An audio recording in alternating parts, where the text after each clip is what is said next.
ونشهد أن سيدنا ومولانا محمدا عبده ورسوله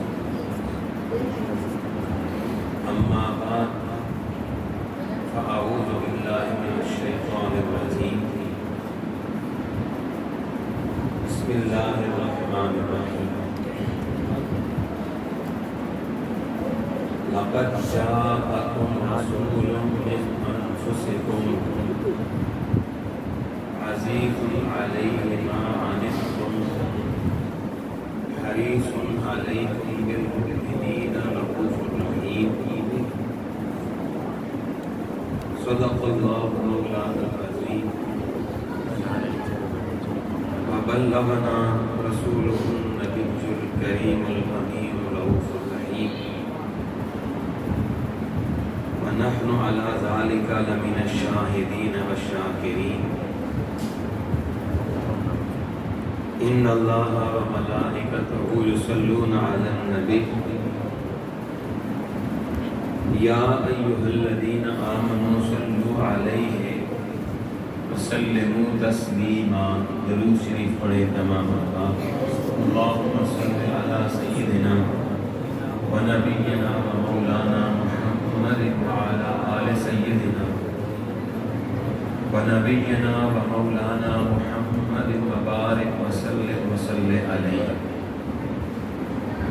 الصلاة والسلام عليك يا سيدي يا رسول الله وعلى آلك وأصحابك يا سيدي يا حبيب الله الصلاة والسلام عليك يا شفيع المذنبين وعلى آلك وأصحابك يا سيدي يا رحمة للعالمين حمد و صلات کے بعد انتہائی عزت و احترام کے لائق حضرت علامہ مولانا مشتاق صاحب دامت برکاتہ القدسیہ خطیب جامع مسجد اعظم محترم جناب حافظ محبوب صاحب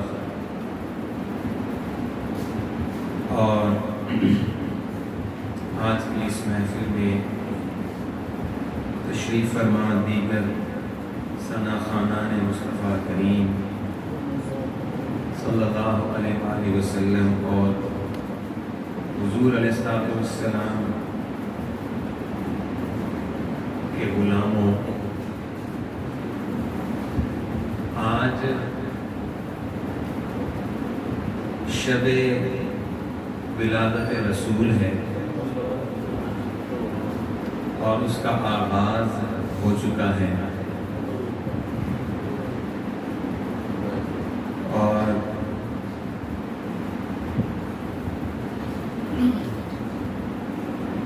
محدثین فقہاء صلحاء اس بات پر متفق ہیں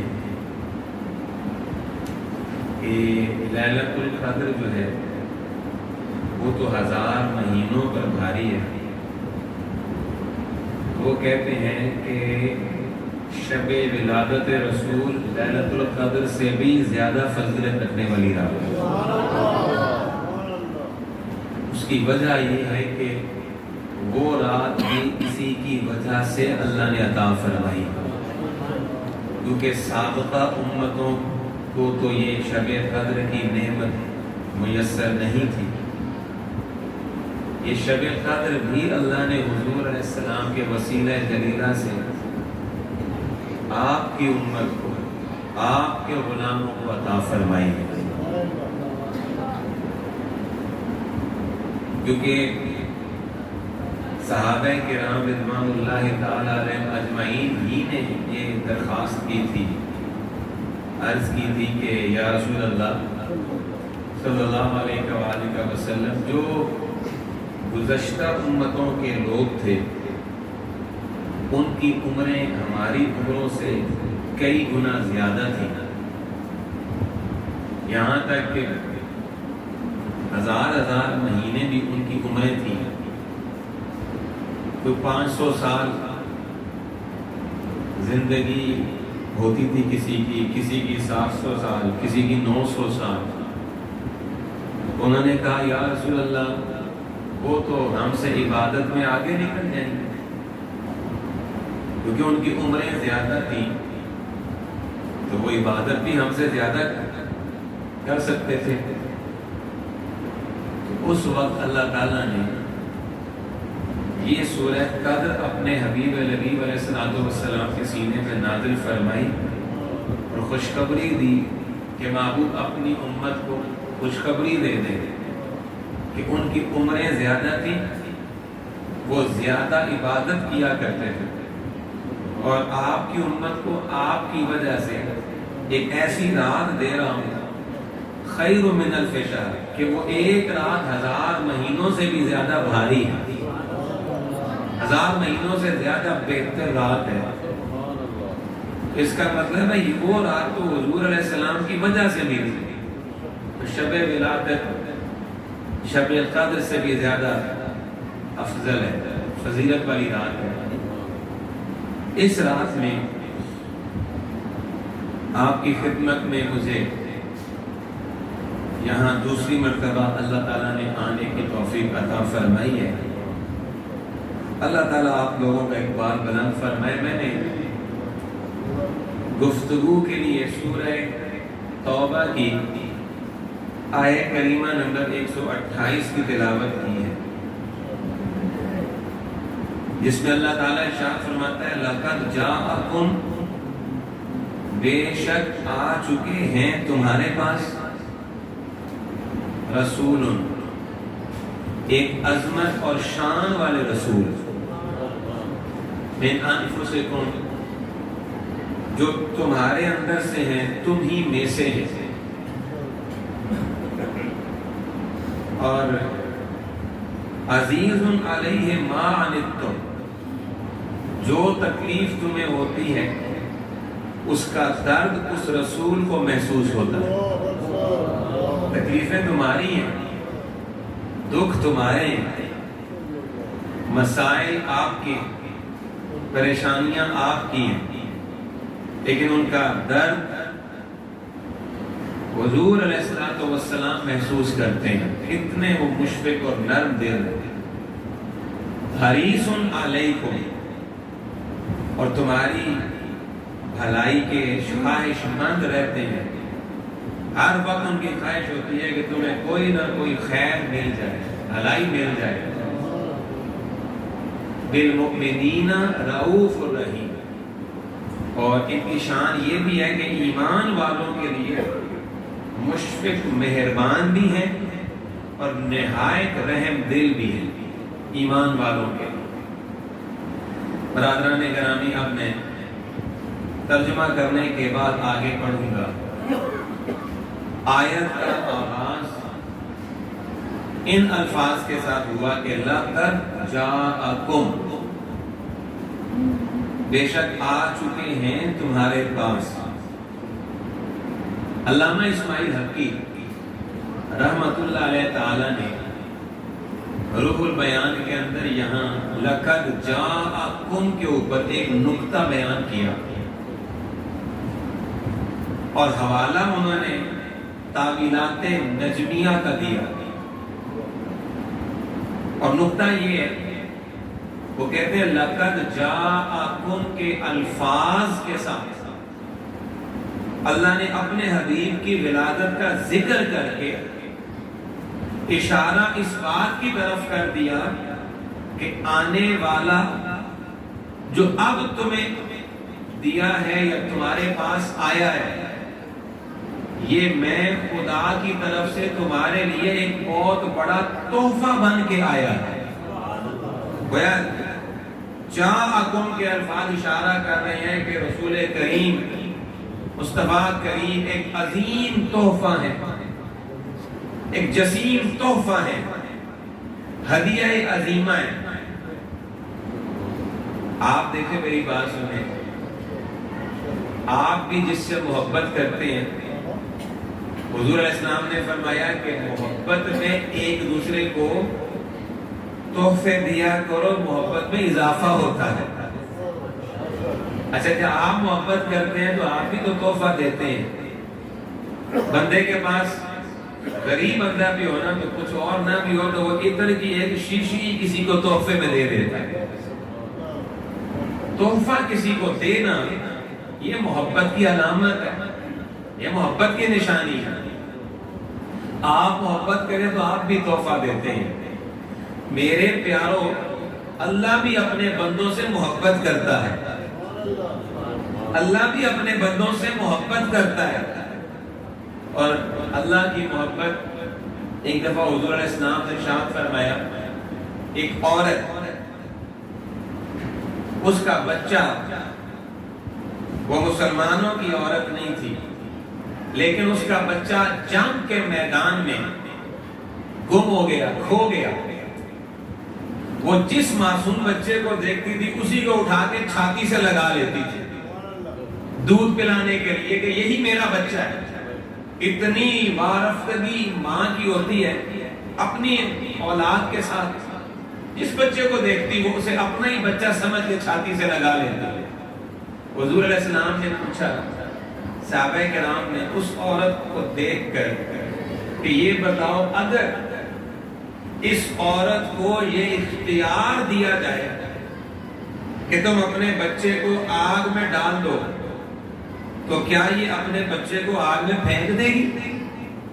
صحابہ نے کہا یا رسول اللہ یہ ہو ہی نہیں سکتا کہ ماں اپنے بچے کو آگ میں پھینک دے. تو حضور علیہ السلام نے کہا تمہارا رب اس جیسی ماؤں سے 70 ماؤں سے زیادہ تم پہ مہربان ہے. 70 ماؤں سے.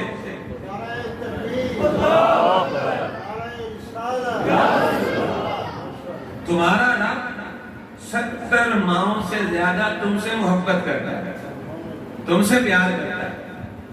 اسی طرح ایک دفعہ اللہ کی محبت سمجھانے کے لیے حضور علیہ السلام نے ایک اور مثال دی.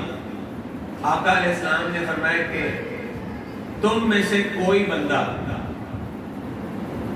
سواری پہ سوار ہو کے سفر پہ روانہ ہو تو شاید سفر بھی ساتھ اس نے رکھ لیا ہو. دوران سفر وہ ایک ویران جنگل کے اندر تھوڑی دیر آرام کرنے کے لیے ٹھہر جائے, رک جائے, اسٹے کرے اور اپنی سواری کو اس کی رسی, اس کی لگام ایک درخت کے ساتھ باندھ کے سو جائے. پھر جب وہ سو جائے تو اس کی سواری اپنی لگام کھلوا کر توڑوا کر وہ بھاگ جائے اور تمہاری آنکھ کھلے, تم جاگ جاؤ, اٹھو تو دیکھو تمہاری سواری ہے ہی نہیں, تو شاید سفر بھی ساتھ ہی چلا گیا. ویران جنگل ہے, تم کبھی ادھر دیکھتے ہو, کبھی ادھر, کبھی ادھر, کبھی ادھر, اور تم پریشان ہو جاتے ہو یہاں تک کہ تمہاری امید ختم ہو جاتی ہے کہ اب تو سواری مجھے نہیں ملے گی, بھاگ گئی. اس ویران جنگل میں وہ واپس کہاں سے آئے گی؟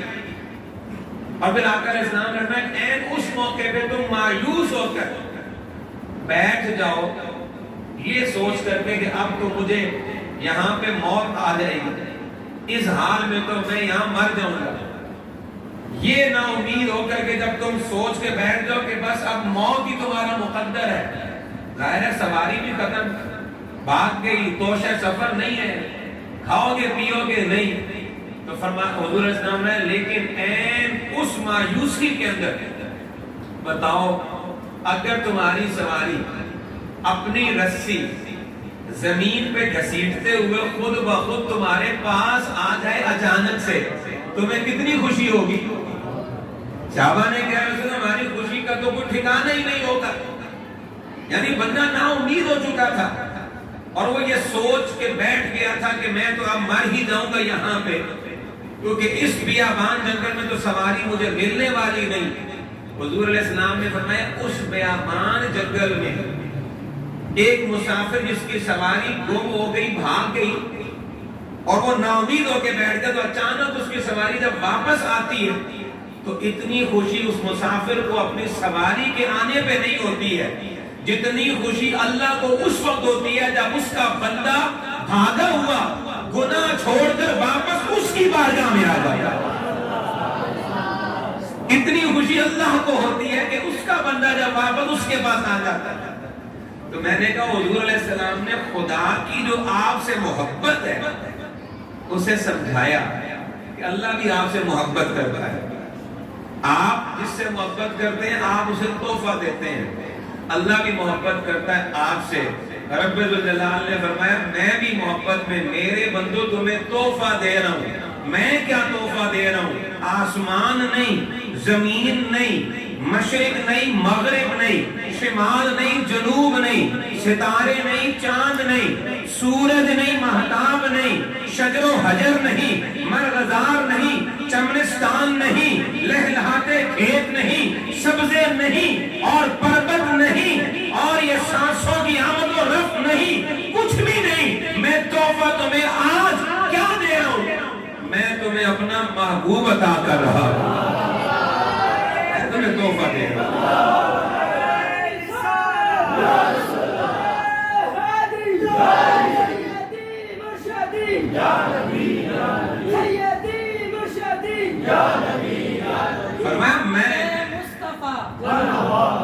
فرمایا میں آج تمہیں تحفہ دے رہا ہوں، اپنا محبوب، اپنا حبیب دے رہا ہوں. اور ادھر دیکھو، جو جتنا بڑا ہوتا ہے اس کا تحفہ بھی اتنا ہی بڑا ہوتا ہے. تحفے کو بھی دیکھو لیکن تحفہ دینے والے کو بھی تو دیکھو نا. اس کی شان کی کوئی انتہا ہی نہیں، خدا کی کبریائی کی کوئی حد ہی نہیں. اس سے کوئی بلند نہیں، اس سے کوئی بڑا نہیں. عقل اسے سمجھ ہی نہیں سکتی، خیال میں وہ آ ہی نہیں سکتا، جناب علم میں وہ سما ہی نہیں سکتا. وہ بلند ذات جب اس نے تحفہ دیا تو نہ میرے دوستو نہ اس کے مقام کو ماپا جا سکتا ہے، نہ اس کے تحفے کی عظمتوں کو ماپا جا سکتا ہے. جو جتنا بڑا ہوتا ہے اس کا تحفہ بھی اتنا ہی بڑا ہے. آپ نے فرمایا میں تحفہ دے رہا ہوں، اور تحفہ اس لیے دے رہا ہوں کہ مجھے تم سے پیار ہے، مجھے تم سے محبت ہے.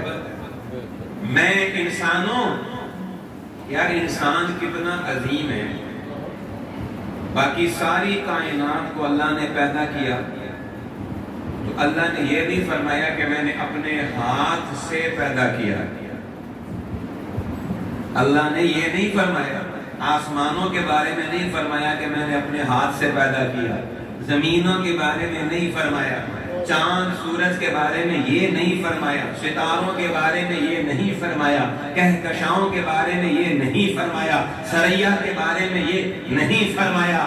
جناب والا کسی اور چیز کے بارے میں اللہ نے یہ نہیں فرمایا کہ میں نے اپنے ہاتھ سے پیدا کیا.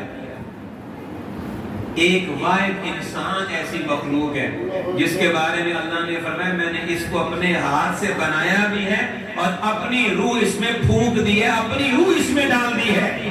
یہ کتنی عظمت والا ہے انسان. تو اس عظمت والے انسان سے اللہ نے محبت کی ہے. اللہ اس سے محبت کرتا ہے. اسی محبت کی وجہ سے تو اپنے ہاتھ سے بنایا ہے. اچھا ادھر سنو میری بات. تقریر میں کچھ اور سوچ کے آیا تھا، لیکن آج یہاں آپ کے پاس آ کے اللہ نے خود ہی تقریر بھی عطا فرما دیا، لفظ بھی عطا فرما دیا. میں آپ سے پوچھنا چاہتا ہوں انسانوں سے اللہ پیار کس وجہ سے کرتا ہے؟ اللہ انسانوں سے پیار کیوں کرتا ہے؟ انسانوں سے اللہ محبت کیوں کرتا ہے؟ اس لیے کہ اس نے اپنا محبوب بھی انسانوں ہی میں پیدا فرمایا ہے. محبوب کی وجہ سے اس نے انسانوں کو عزت دی ہے، اشرف المخلوقات بنا دیا. یہ آپ کی عزت نہیں ہے، یہ آپ کا مرتبہ نہیں. اصل مرتبہ اور مقام تو خدا کے حبیب کا ہے. اللہ نے فرمایا چونکہ میں نے انہیں بشر بنایا ہے، ان کی وجہ سے انسانوں تم سب کو نواز دیا ہے. میں نے تم سب کو نواز دیا ہے. اللہ تعالیٰ محبت کرتا ہے انسان سے. دیکھیں یہ میں عرض کر کے آگے بڑھوں گا. کہ رب ذوالجلال نے انسانوں سے محبت کی وجہ سے انہیں تحفہ دیا۔ اب آپ سے ایک سوال کرتا ہوں، یہ سوال جواب کی شکل میں باتیں سمجھا رہا ہوں۔ اگر میں آپ کو تحفہ دوں، آپ میرے تحفے کو قبول نہ کریں، آپ میرے تحفے کی قدر نہ کریں، مجھے بتائیں میرے دل پہ کیا گزرے گی؟ آپ مجھے تحفہ دیں، میں آپ کے تحفے کو ٹھکرا دوں، آپ کے دل پہ کیا گزرے گی؟ دل تو ٹوٹ جائے گا۔ بلا تشبیہ ان مثالوں کو ادھر رکھو، خدا نے بھی تو 12 ربیع الاول کو ایک تحفہ دیا تھا، اللہ نے بھی تو احسان فرمایا، اللہ نے بھی تو ہدیہ دیا ہے، اللہ نے بھی تو تحفہ دیا ہے۔ جو قدر نہیں کرتے، جنہوں نے قدر نہیں کی ہے، بتاؤ پھر خدا ان سے کتنا ناراض ہے، جنہوں نے اس تحفے کی قدر نہیں کی ہے۔ اور جنہوں نے اس تحفے کی قدر کی، اس تحفے پہ اپنا سب کچھ وار دیا، وہ ابو بکر بن گئے، وہ عمر فاروق بن گئے، وہ عثمان ذو النورین بن گئے، وہ مولا علی بن گئے، جناب وہ بلال حبشی بن گئے، وہ حسن المجتبی بن گئے، وہ کائنات کے اندر بلندیوں پہ پہنچے جنہوں نے اس تحفے کی قدر کی ہے۔ جس نے اس تحفے کی قدر کی ہے، خدا نے اسے یا غوث بنا دیا ہے، یا قطب بنا دیا ہے، یا ولی بنا دیا ہے۔ جناب اس تحفے کی قدر کرو، ان کا احترام کرو، ان کی توقیر کرو، ان کی تعظیم کرو۔ لقد جاءکم، اللہ نے تمہیں تحفہ دیا ہے۔ اچھا ویسے ادھر ایک بات سنو، اگر آپ میں سے کسی بندے کو کوئی تحفہ لا کر دے اور کہے کہ جناب یہ شہر کے ڈی سی صاحب نے آپ کے لیے بھجوایا ہے، تو آپ کیا کرتے ہیں؟ آپ پورے خاندان کو اکٹھا کرتے ہیں، آپ دوستوں کو بلا کے کہتے ہیں جناب ادھر آؤ، دیکھو ڈی سی صاحب نے تحفہ بھجوایا میرے پاس، میری کتنی عزت ہے کہ ڈی سی صاحب نے میرے لیے تحفہ بھجوایا۔ کوئی کہے آپ کے لیے وزیر اعلیٰ نے تحفہ بھجوایا، آپ کے بچے کے لیے وزیر اعظم نے تحفہ بھجوایا، کوئی کہتا ہے آپ کے لیے فلاں نے تحفہ بھجوایا۔ آپ ایک ایک کو بلا کے کہتے ہو آؤ دیکھو پیارو میرے لیے وزیر اعظم نے تحفہ بھجوایا ہے۔ میں آپ سے پوچھتا ہوں یہ تو تحفہ کوئی تحفہ ہی نہیں ہے۔ وزیر اعظم آج ہے کل نہیں، وزیر اعلیٰ آج ہے کل نہیں، ڈی سی آج ہے کل نہیں، آسمان والا اعلان کر رہا ہے اے میرے بندو کائنات میں پھیل جاؤ، گلی گلی اعلان کرو کہ آج ہمارے خدا نے ہمیں تحفہ عطا فرمایا۔ اور ایک کو بتاؤ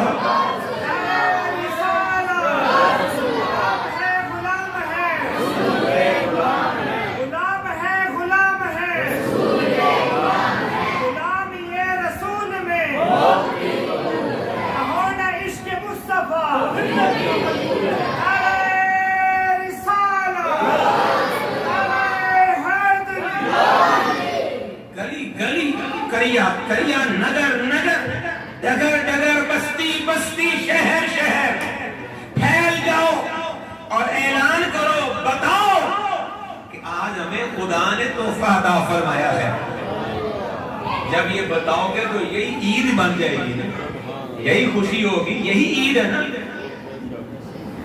حضور کو ہماری عیدوں کی ضرورت نہیں، ہماری عیدوں کو مصطفیٰ کی ضرورت ہے، ہماری خوشیوں کو مصطفیٰ کی ضرورت ہے۔ میرے دوستو میں یہاں پر یہ بھی عرض کروں گا کہ رب ذوالجلال نے قرآن مجید میں یہاں فرمایا لقد جاءکم، اور ایک جگہ فرمایا قد جاءکم من اللہ نور، کہیں فرمایا اذ بعث فیہم، یہ باسا جاء، یہ الفاظ یہ کیا اشارہ کر رہے ہیں؟ ان کا معنی کیا ہے؟ ان کا معنی یہ ہے کہ خدا اپنے محبوب کے آنے کا ذکر کر رہا ہے، خدا اپنے محبوب کے پیدا ہونے کا ذکر کر رہا ہے، اور پیدا ہونے کا ذکر کرنا یہی میلاد کہلاتا ہے، اسی کو میلاد بیان کرنا کہتے ہیں۔ اس کا مطلب ہے اللہ نے بھی اپنے حبیب کا میلاد پڑھا ہے، میلاد بیان کیا ہے۔ قرآن کی آیتوں میں حضور کا میلاد تمہیں مل جائے گا، اگر نہ ملے اس کا مطلب ہے تم نے قرآن سمجھا ہی نہیں ہے۔ میں آپ سے پوچھتا ہوں یہ یا ایھا المزمل کیا ہے، یہ یا ایھا المدثر کیا ہے، یاسین والقرآن الحکیم کیا ہے، طٰہٰ کیا ہے، حامیم عین سین قاف کیا ہے؟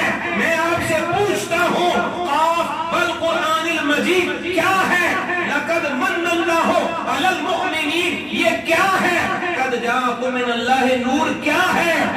اللہ فرما رہا ہے یہ سارا تو مصطفیٰ کے آنے کا ذکر بھی کر رہا ہوں، مصطفیٰ کے رہنے کا ذکر بھی کر رہا ہوں، مکہ کا ذکر بھی کر رہا ہوں، مدینہ کا ذکر بھی کر رہا ہوں۔ جہاں جہاں مصطفیٰ نے قدم رکھے میں نے اس جگہ کو قرآن میں محفوظ کر دیا ہے۔ اس کا مطلب ہے میلاد پڑھنا، میلاد بیان کرنا یہ کوئی نیا کام تو نہیں ہے، یہ تو خدا نے قرآن میں پڑھا ہے۔ اور سنو اللہ نے قرآن میں میلاد اپنا بیان کیا، میلاد حضور کا بیان کیا، اور مصطفیٰ کریم نے اپنا میلاد خود بھی احادیث میں بیان کیا ہے۔ حضور علیہ السلام نے اپنا میلاد خود بھی حدیثوں میں بیان کیا۔ آپ کہیں گے جی وہ کہاں پہ ہے؟ تو میں آپ کو بتاتا ہوں، ادھر دیکھو، رحمت عالم صلی اللہ علیہ وآلہ وسلم نے یہ خود ارشاد فرمایا ہے، یہ الفاظ حضور کے اپنے ہیں بھائی، یہ کسی صحابی کے الفاظ نہیں۔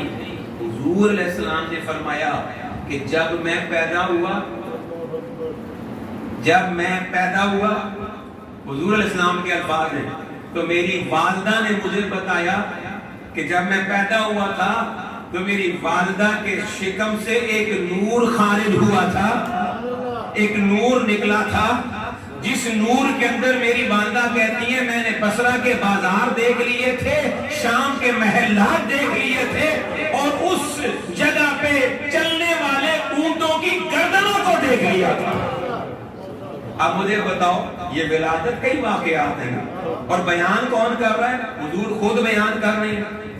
آؤ میں ایک اور بات بتا دیتا ہوں، میرے مصطفیٰ کریم فرماتے ہیں عثمان بن ابی العاص کی والدہ جب میری ولادت ہوئی تو وہ میری والدہ کے پاس تھیں اس رات، اور وہ فرماتی ہیں جس وقت آپ کی ولادت کا وقت قریب ہوا تھا یا رسول اللہ، تو میں آپ کے گھر یعنی بی بی آمنہ کے گھر کا جو صحن ہے میں اس صحن کے اندر آ گئی، تو میں نے دیکھا کہ آسمان کے سارے ستارے میرے اتنے قریب آ چکے ہیں، میں ڈر گئی کہ کہیں میرے اوپر ہی گر نہ جائیں سارے ستارے۔ تو حضور علیہ السلام نے مجھے اس وقت بتایا کہ اے مائی صاحبہ وہ ستارے آپ کے اوپر گرنے نہیں آئے تھے، وہ میری زیارت کرنے آئے تھے، وہ میرے گھر کا طواف کرنے آئے تھے، وہ میرا دیدار کرنے آئے تھے۔ یہ دوستو یہ الفاظ یہ میلاد ہی تو ہے۔ حضور بتا رہے ہیں جب میں پیدا ہوا تو کیا کیا واقعات رونما ہوئے تھے، اور یہ بھی بات حضور علیہ السلام نے خود بیان کی ہے۔ کیا آپ علیہ السلام نے فرمایا کہ جب میری ولادت ہوئی تھی اور جس وقت میں نے اپنا پاؤں حضور علیہ السلام کہتے ہیں زمین کے اوپر رکھا ولادت کے فوراً بعد، تو فارس میں، یہ جو موجودہ ایران ہے، فارس اس کا پرانا نام اور قدیم تہذیب ہے، مجوسیوں کی تہذیب ہے، آتش پرستوں کی تہذیب ہے، آگ کے پجاریوں کی تہذیب۔ حضور فرماتے ہیں وہاں پہ 1000 سال سے آتش کدا یعنی آگ جل رہی تھی، اور وہ آگ کو سجدے کر رہے تھے، پوجا کر رہے تھے، حاجتیں آگ سے مانگ رہے تھے۔ لیکن حضور نے فرمایا جب میں پیدا ہوا قدم میں نے زمین پہ رکھا، اللہ نے آگ بجھا دی، پوری زمین کو میرے نور سے روشن فرما دیا۔ وہ 1000 سال سے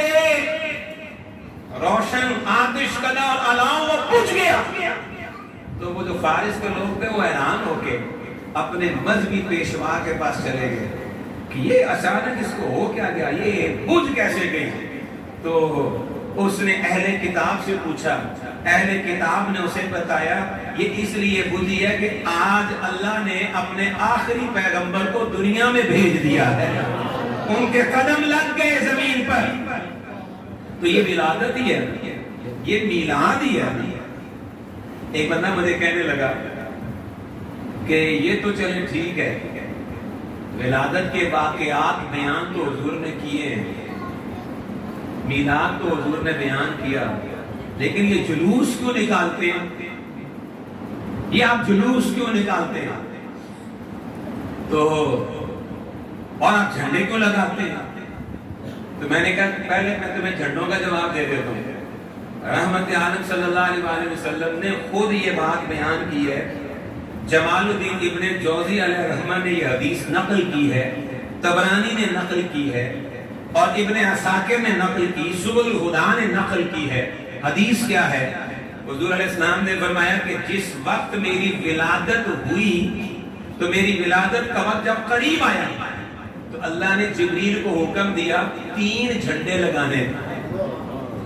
اللہ نے جبریل کو 3 جھنڈے لگانے کا حکم دیا، فرمایا ایک جھنڈا مشرق میں لگاؤ، ایک مغرب میں لگاؤ، اور ایک جھنڈا میرے گھر خانہ کعبہ کے اوپر لگا دو۔ تو جناب اگر خدا نے جھنڈے لگائے ہیں تو آپ خدا سے آگے نہ بڑھیں، آپ اتنے سمجھدار نہیں ہیں۔ اور جھنڈے کیوں لگائے جاتے ہیں؟ جھنڈا کس چیز کی نشانی ہے؟ جھنڈا کس چیز کی نشانی ہے میرے دوستو؟ جھنڈا نشانی ہے اس بات کی کہ ہم اکیلے نہیں ہیں، ہم ایک جماعت ہیں، ہم ایک تنظیم ہیں۔ رب الجلال نے فرمایا جبریل جھنڈے لگا، اور جھنڈے لگا کے بتا دے جو جو مصطفیٰ کی ولادت پہ خوشیاں منانے والے ہیں وہ ان جھنڈوں کے نیچے آ جاؤ، اس لیے کہ جو آج ان جھنڈوں کے نیچے آئے گا کل قیامت کے دن انہی جھنڈوں کے سائے میں اٹھایا جائے گا، اور جو ان کے سائے میں اٹھایا جائے گا میں اسے حساب کی سختیوں سے محفوظ فرما دوں گا۔ اور مزے کی بات یہ ہے کہ آج جھنڈے لگائے جبریل نے، اور حضور نے فرمایا قیامت والے دن یہ جھنڈے جبریل کے پاس نہیں ہوں گے، فرمایا یہ 3 لگائے، یہ 3 اکٹھے ہو کے ایک بن جائے گا، اور قیامت والے دن یہ ایک جھنڈا جو میرا جھنڈا ہوگا، میری جماعت کا جھنڈا، میری امت کا جھنڈا ہوگا، سارے جو میرے ہیں وہ اس کے نیچے ہوں گے۔ یہ پکڑا ہوا کس نے ہوگا؟ ولادت کے وقت جبریل نے پکڑے ہیں نا، قیامت کے دن میرا بھائی علی پکڑے گا یہ جھنڈا۔ قیامت کے دن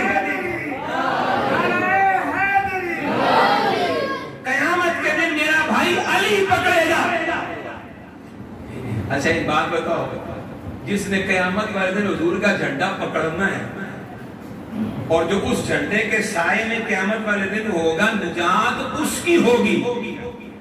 تو جنہوں نے قیامت والے دن جھنڈا پکڑنا ہے نا مصطفیٰ کا، تو جھنڈا پکڑنے والے کی مخالفت آج نہ کرو، اس جھنڈا پکڑنے والے کو برا نہ کہو۔ علی تمہارا دشمن نہیں، علی تمہارا ہے، کیونکہ حضور نے فرمایا تھا من کنتم مولا فہذا علی المولا، جو مجھے اپنا مانتا ہے وہ علی کو بھی اپنا مانے گا۔ جناب والا اللہ کا جا کو آ گئے مصطفیٰ تمہارے پاس، حضور نے اپنا میلاد بیان کیا، اور نہ صرف یہ کہ مصطفیٰ نے اپنا میلاد بیان کیا، مصطفیٰ کے صحابہ نے بھی بیان کیا۔ اچھا آپ سوچ رہے ہوں گے کہ اتنا وقت گزر گیا اور ابھی تک رضوان صاحب نے لقد جاءکم پہ بس گفتگو ہو رہی ہے، اس طرح اگر رفتار رہی تو آج رات ساری تو اس آیت پہ گزر جائے گی، تو پریشان نہ ہو، پریشان نہ ہو۔ آدھی تقریر ادھر کروں گا، آدھی نعمان صاحب کے پاس کروں گا، اور جو دلچسپی لینے والے انشاءاللہ وہاں بھی پہنچو۔ ادھر سنو، حضور کے صحابہ نے بھی حضور کا میلاد بیان کیا، حضور کا میلاد پڑھا ہے۔ آؤ میں روایات سنانے لگا، یہ جو روایتیں سنا رہا ہوں یہ شیخ عبدالحق محدث دہلوی ٹھیک ہے نا؟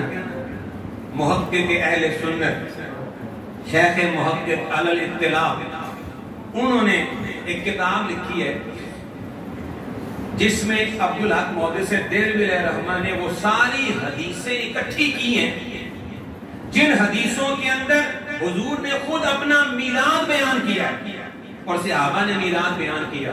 اس کتاب سے 2 روایتیں سنا رہا ہوں، یہ 2 روایتیں ختم ہوگی تو آپ سے اجازت چاہ لوں گا۔ میں نے آپ کو بتایا کہ لقد جاءکم سے اگلی گفتگو کا حصہ انشاءاللہ میں آپ کو ادھر سناؤں گا، لیکن ادھر سنوں۔ میں نے کہا حضور کے صحابہ نے میلاد بیان کیا۔ حضرت عبداللہ ابن عباس رضی اللہ تعالی عنہما آپ سے روایت ہے، انہو کان یحدث ذات یوم فی بیتہ وقائع ولادتہ صلی اللہ علیہ وآلہ وسلم بقوم۔ اس حدیث کا ترجمہ یہ بنتا ہے کہ ابن عباس ایک دن اپنے گھر میں لوگوں کو اکٹھا کر کے، لوگوں کو جمع کر کے انہیں حضور علیہ السلام کی ولادت کے معجزات اور واقعات سنا رہے تھے۔ ابن عباس لوگوں کو اکٹھا کر کے اپنے گھر میں حضور کی ولادت کے واقعات سنا رہے تھے۔ فَيَسْتَبْشِرُونَ، اور لوگ سن سن کر خوش ہو رہے تھے۔ فَيَسْتَبْشِرُونَ، خوش ہو رہے تھے لوگ۔ وَيَحْمَدُونَ اللَّهَ، اور سن سن کر اللہ کی حمد بیان کر رہے تھے۔ کوئی سبحان اللہ کہہ رہا تھا، کوئی الحمدللہ کہہ رہا تھا۔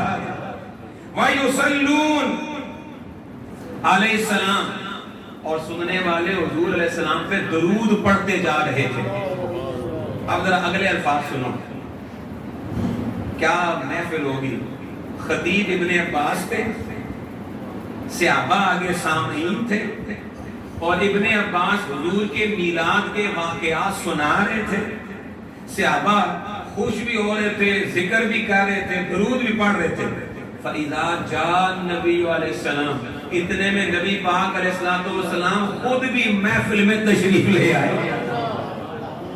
ویسے اس محفل کا کیا کہنا ہے، اس محفل کی بلندی کا کیا کہنا ہے کہ خطیب میلاد پڑھ رہا ہے، سامعین صحابہ ہیں، اور مہمان خصوصی مصطفیٰ کریم خود ہیں۔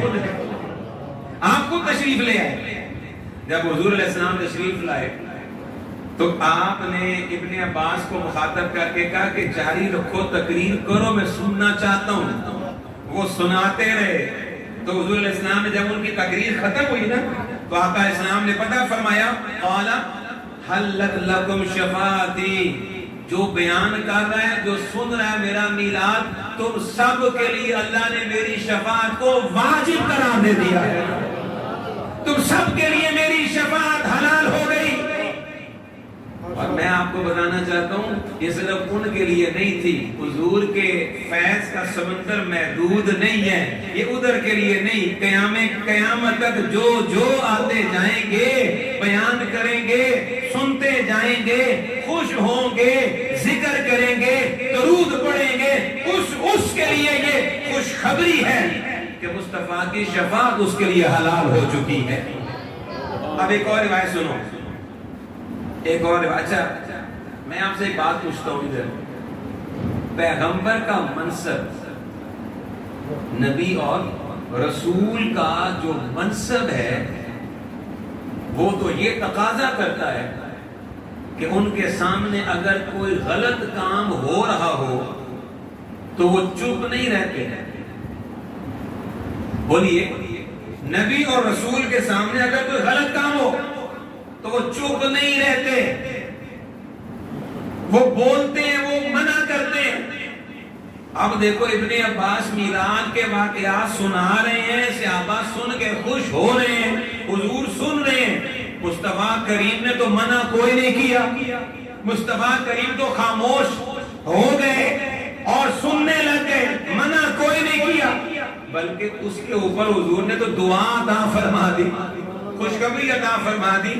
اس کا مطلب یہ ہے کہ یہ والا کام، یہ والا معاملہ نہ یہ بدعت ہے، نہ یہ نیا کام ہے، نہ یہ کوئی غلط کام ہے، یہ خدا کا بھی محبوب عمل ہے، یہ مصطفیٰ کا بھی محبوب عمل ہے، یہ صحابہ کا بھی محبوب عمل ہے، اس پر جزا کتنی بڑی ہے، فرمایا میری شفاعت تمہارے لیے حلال ہو چکی ہے، حلت لکم شفاعتی۔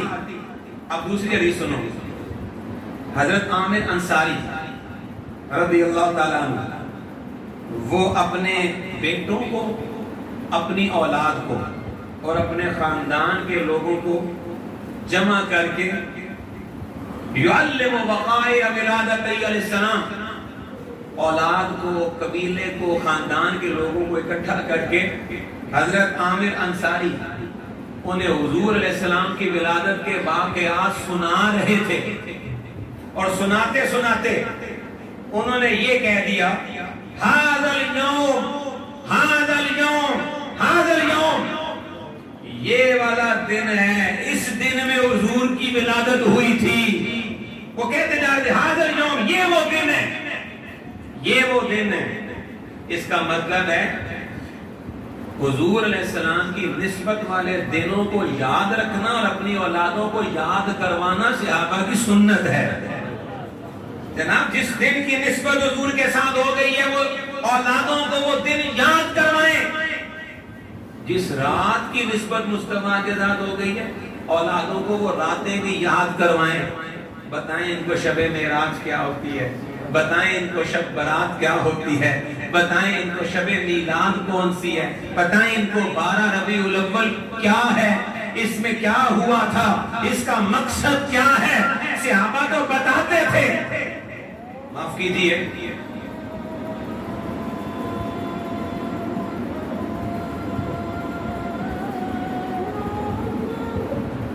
گھڑی کا اچھا،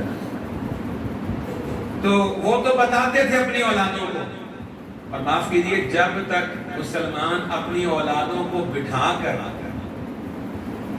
اپنے نبی کے بارے میں بتاتے تھے اس وقت تک اولادیں بھی مصطفیٰ کریم سے عشق کرنے والی پیدا ہوتی تھی، اس وقت عاشق تھے۔ اب تمہارے بچوں کو پتہ ہی کوئی نہیں ہوتا۔ بات سنو، حضرت عامر انصاری اپنے گھر والوں کو بٹھا کے جمع کر کے تو حضور کی ولادت کے واقعات بیان کر رہے تھے اور کہہ رہے تھے یہ وہ دن ہے جس میں حضور کی ولادت ہوئی تھی۔ تو نبی پاک صلی اللہ علیہ وسلم اس محفل میں بھی تشریف لے آئے، اور پتہ اب ذرا الفاظ سنو، نبی کریم صلی اللہ علیہ وسلم جب تشریف لائے نا اس محفل میں، اس محفل میں حضور نے فرمایا تھا حلت لکم شفاعتی، تمہارے لیے میری شفاعت حلال ہو گئی۔ اس محفل میں جب حضور آئے اور آپ نے سنا کہ عامر انصاری میرے میلاد کے واقعات بیان کر رہے ہیں، تو پتہ حضور نے کیا فرمایا؟ فرمایا ان اللہ فتح لک ابواب الرحمہ، بے شک اللہ نے رحمت کے سارے دروازے تمہارے لیے کھول دیے، اللہ نے رحمت کے سارے دروازے تمہارے لیے کھول دیے ہیں۔ وَمَلَائِكَتُ كُلُّهُمْ يَسْتَغْفِرُونَ لَكَ، اور اس کے سارے فرشتے تمہارے لیے بخشش کی دعائیں مانگ رہے ہیں، مغفرت کی دعائیں مانگ رہے ہیں۔ من فعل فعلك، اور عامر انصاری قیامت تک جو بھی تیرا یہ والا کام کرے گا، تیری طرح کا یہ کام کرے گا قیامت تک، کیا مطلب؟ میلاد پڑھے گا، سنائے گا، واقعات ولادت بیان کرے گا، جو بھی تیری طرح کا کام کرے گا نجا تک، تو جو اللہ نے تجھے عطا کیا ہے اللہ وہ سب کچھ اسے بھی عطا فرما دے گا۔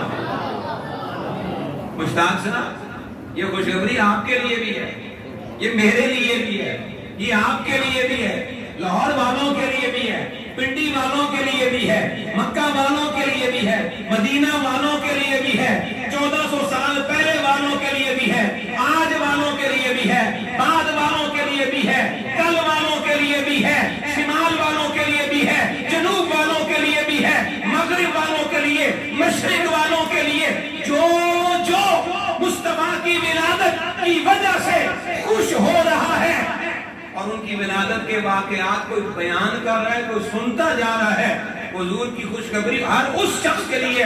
فرمایا عامر عامر انصاری جو تیرے والا کام کرتا جائے گا اللہ اسے تیرے والی جزا بھی عطا فرماتا جائے گا جو جزا تجھے ملی ہے.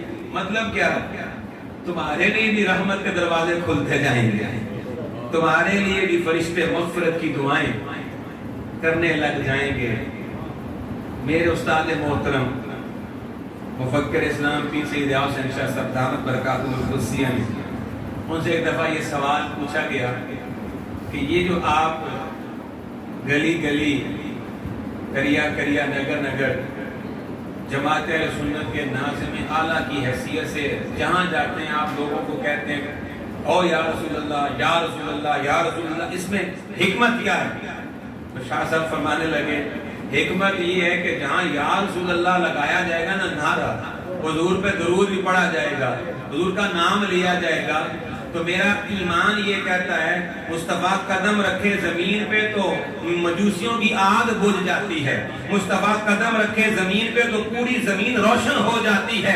تو میرا ایمان یہ کہتا ہے جہاں مصطفیٰ کا نام لے لیا جائے وہاں ہر طرح کی گندگی ختم ہو جاتی ہے اور آسمان سے پاکیزگی نازل ہوتی ہے, پھر دل بھی پاک ہو جاتا ہے, پھر دماغ بھی پاک ہو جاتا ہے, پھر علم بھی پاک ہوتا ہے, پھر ادب بھی پاک ہوتا ہے, پھر قلم بھی پاک ہوتا ہے, پھر زبان بھی پاک ہوتی ہے, پھر سخن بھی پاک ہوتا ہے, پھر سوچ بھی پاک ہوتی ہے, پھر خیال بھی پاک ہوتا ہے, پھر اولادیں بھی پاک ہو جاتی ہیں, پھر رشتے بھی پاک ہو جاتے ہیں.